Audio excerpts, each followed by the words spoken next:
It's chapter 3, part 3 today, and we're going to be going through some of the things we need to look at. So it's writing a letter, nature, pets, moving on and carrying on, change of location, holding on to the past or letting go, breaking old patterns, never wanting to feel like this, the loss. There's quite a few things, but they're a little bit shorter each one, so I hope this helps you. Writing a letter. There is so much left unsaid, especially when your loved one passes unexpectedly. Even with a prolonged illness, the medication and the pain make communication difficult.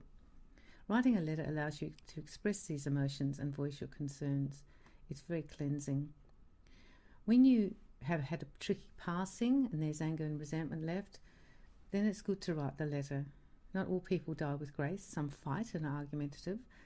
And dying people often take out their frustrations on the family while acting like an angel to others. This is a common outcome. Writing a letter serves two purposes. You are able to express your love and grief directly without any filter. The pain and loss, the void and tears can be fully voiced.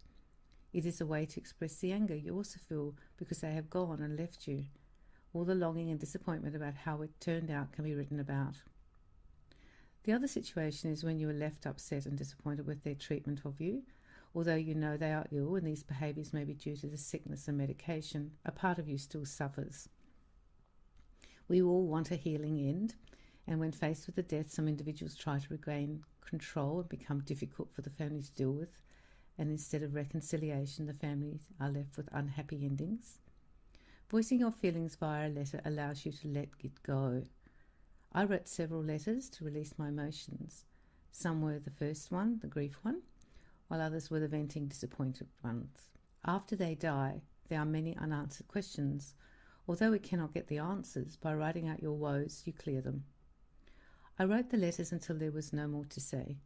Then, whenever I felt the need to express it again, I began writing. It helped me enormously. Nature. Spending time in nature will ease your pain. Simply walking through a beautiful forest or watching the sunset over the sea will bring peace and a sense of calm. And when you are struggling, reach out to nature. She will comfort you. Instead of sitting inside, have your coffee outside. At night, sit outside and watch the stars, or eat your meals on the veranda while watching the birds. These seemingly simple actions bring solace and remind you that the world is a beautiful place. And although your heart is hurting, life is still amazing. Grief consumes and lowers your spirits, whereas the beauty of nature lifts you. Often you won't want to reach out to nature because you feel so low. However, she will give you a healing in a way. Being in nature also keeps you in the moment. You're not living in the past for that time. Pick flowers and place them in your home. Collect plants and shells and have them around you. If you like, use crystals and stones and place them in your house to remind that nature is everywhere. Each item from nature holds a positive energy, and this enhances your home and your well-being. Open the curtains and let the sun in. Open the doors and windows and enjoy the fresh air. You may even play nature music as well. Nature soothes and gives comfort in times of stress and need. Nothing changes your situation, but the time spent in nature brings in some temporary happiness and adds a positive aspect to each day. Pets. Pets can make all the difference during loss. They are so healing. Remember to connect with your pet even more during this time. Animals do have a sixth sense and know on a level you are struggling. Many animals are extremely intuitive. I went out to meet a friend for coffee, and she had brought her beautiful old dog called Jack. While I was sitting there, he never left my side, even though I was a new person to him. On some level, he recognized my emotional state and kept close to me. It was a lovely confirmation of the healing power of animals. Your pet will know when you are upset, and they will know the other person is actually gone. Animals have an uncanny ability to understand death. Often they act differently around a person who is dying. When my mum was dying, the cat's behaviour changed dramatically. Some cats came in closer, while others stood back. They sensed the death was coming. Think of purchasing a pet if you are living alone. They bring love and joy into your day. Although they are an added responsibility, the benefits outweigh the negatives. During the first few weeks and months, don't rush into making a decision, but consider having a pet and adding another loving aspect to your world. Moving on and carrying on. When a loved one dies, a part of you dies too. Remember, moving on is not leaving your loved one behind. You take them with you forever in your heart and mind. And when you move on, you heal along the way and accept your loss. It is a healthy and positive way to cope with grief. However, carrying on denotes that you bring the baggage with you. It is like carrying an extra load, and carrying is arduous. Of course, there are situations where you do resort to simply carrying on. Usually hopelessness and resignation are part of carrying on. Instead of releasing the emotions, you carry them. Some people believe unless they hold on to these feelings, they lose the loved one. Moving on means you are walking into the future. Carrying on often means the past is dragged along with you. You can choose either way, but be aware of getting stuck when you choose to carry on. When we die, we wish that others who left behind would suffer as little as possible. We would want them to move on because they are still on earth. I did both of them, carrying on and moving on. At the beginning, I was carrying on more because it was overwhelming. However, after a while, I began to move on. It was painful because I wanted to have it like it was before, but I knew that without moving on, I would be caught back in the past. The past no longer existed in my present, only memories lay there. Deciding to move on happens slowly. Moving on is a form of acceptance, a realization of our new reality. For me, to find personal happiness, I needed to look to the future, as uncertain as it was. Moving on is not easy. All of your soul wants another outcome. The heart hankers for the past, but moving on is a lighter load than carrying on. Moving on from people. Going through tough times shows who is there for you. Often the realization is disappointing and hurtful. Not everyone wants to give true support and stand with you. New friends emerge and old ones fade away. Moving on may mean leaving some people behind. In all the confusion and emotion, it is interesting how clear this area becomes. It all comes down to words and actions. Many say the words, but that is it. That is all you get, just the words. While others show in action, they are standing with you through thick and thin. Not everyone deals well with the emotional breakups or death in life. They may be overwhelmed with their own situation and be ill-equipped to deal with any more stress.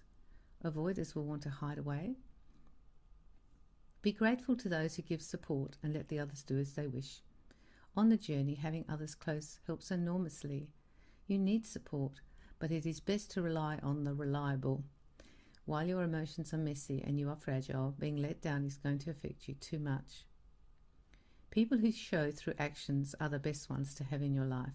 They ring and text often, they make time to see you, and they actually do help you with chores and advice. Honour these individuals because they will get you through one of the most difficult journeys you will ever travel. Accept offers of help and make the effort to see them regularly. These amazing souls have been put in your path to give love and support. Change of location. Whether you move or not is your decision. Try not to rush in. Give yourself 6 months to a year before deciding. At the start, you are an emotional mess, and making any decision is unwise. Grief unbalances the mind and the body. When you are more settled, look at whether moving is a good option. The home you shared is full of memories. These memories are constant, and the thought of living somewhere else sometimes appealing. But staying put gives you stability in an unstable time. Regardless of moving, you never escape the memories. They are in your heart and mind. Changing location may be seen as moving on, and with this intention you begin your new life. Instead of calling it the sea change, it becomes the grief change. Now your life is single, your needs are different. Perhaps you want to expand your interests and need a bigger shed. A friend of mine is a blacksmith. He wanted to move to have a larger workshop. He had more time on his hands and his shed was too small. The move fulfilled him moving ahead. Sometimes you decide to move closer to your family. Loss is lonely enough without being far away from those you love. Instead of a total move, you may choose to rent your home. Then you can try it out first. Our society is very transient. and you may move only to find the family changes jobs and moves away. Holding on to the past. In an effort to keep your loved ones close, you may inadvertently hold on to the past. This stops you from moving ahead. The past is where they were, and it is normal to revisit it. But the word is revisit, not live there. The present and the future are all you have now. Consciously let go of the past. You do not let go of them, only the past. Take them with you into the future. In your heart and mind you carry them. The physical loss is strong and poignant, but the past no longer exists. Do not feel guilty about moving on. Death or separation means they have moved away, and therefore so should you. The only way you heal is by getting on with your life, rebuilding. It took me months to fully accept my reality, but ultimately it was the healthiest choice. I allowed myself to let go of many belongings and made the house mine. Putting things in boxes was sad, but necessary to change everything. Of course, I kept what was special, and I was happy with my decision, but I recognised that these items were from my former life. Letting go of the past. At the beginning, I spoke about my grief a lot, but later I began new conversations. It was always in my heart, but I knew talking about the past was living there. Letting go of the past is not easy. The loss is connected to the past, and a part of you wants to hold on to it. And closure of the past really takes time. Until you have accepted fully what has happened, letting go is impossible. I tried early in the grief process, but found myself back there. It took months before I began to lessen my hold. My thoughts of what had happened and the attached emotions haunted me on a daily level. Gradually you will feel that a shift has occurred and you're heading out of the past. There are constant reminders of the person and chores still to be done. However, emotionally you come to accept what has happened and view it as in the past. That is the biggest change. Instead of being in it, you are looking back while standing in the present. Letting go is like the death again. You want to hold on to them and yet they are gone. I let it go and said goodbye. It was terrible and confronting. I felt alone. The marriage was finished in my physical world. I feel letting go is the final goodbye. And to heal and move on, you have to let go. And the reality of doing this is life-changing. Some people choose not to let go. They stay fixed as before until they die. This is also a choice you may make. Unfortunately, this choice means you hold on to the emotions of loss and never heal completely. And your possibilities for love are compromised because you may close your heart to loving someone else. Breaking all patterns. Once you lose a partner, all your behaviours are affected. Everything is changed. And as a couple, you functioned on a single and couple level. Now you are not able to express these couple patterns. There's no one to talk to. There is no one to make coffee for and no one to have sex with. You are in new patterns. And this empty life makes you repattern every day. I was eating breakfast alone, hanging out only one set of clothes and sleeping alone. There was a complete shift and most of my former patterns were non-existent. There were my old single ones, but the couple ones were definitely gone. This change is massive and keeps reminding you that the person is gone. My couple activities were very different to the activities I pursued as a single person.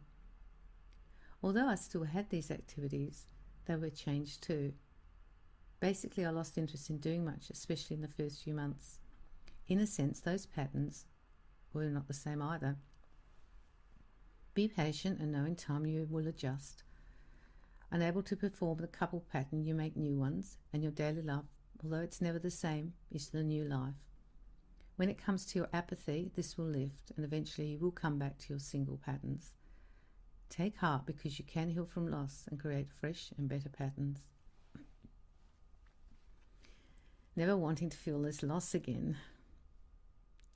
The suffering incurred in grief is terrible. There were pains I never felt ever in my entire life. My heart felt like it was being ripped out of my body, and the misery was so deep and the heartache severe. Having struggled through weeks and months in this pain tests the strongest of us. Therefore, the thought of walking through it again fills you with dread. I never want to relive the last year, but to move on ahead, you have to accept that it could happen again if you finally get into another relationship. This scared me. It probably scares you too. When you have loved another with all your heart and soul, the loss is massive, and the deeper the love, the harder you fall during loss. The thought of being in love again excites you, however the realization of a rerun of the last years makes you nervous. Although you know you have coped on some levels, it has been a steep learning curve. The raw emotions walk with you every day. On a positive note though, having survived loss should make you hopeful of being able to survive it again. Hopefully you stay open to new love and partnerships and do not allow the grief experience to colour your decisions. Probably this feeling underlies the choice to remain alone and avoid the risk of being left again or hurt. Although it is an individual decision, sometimes you simply fall in love once more.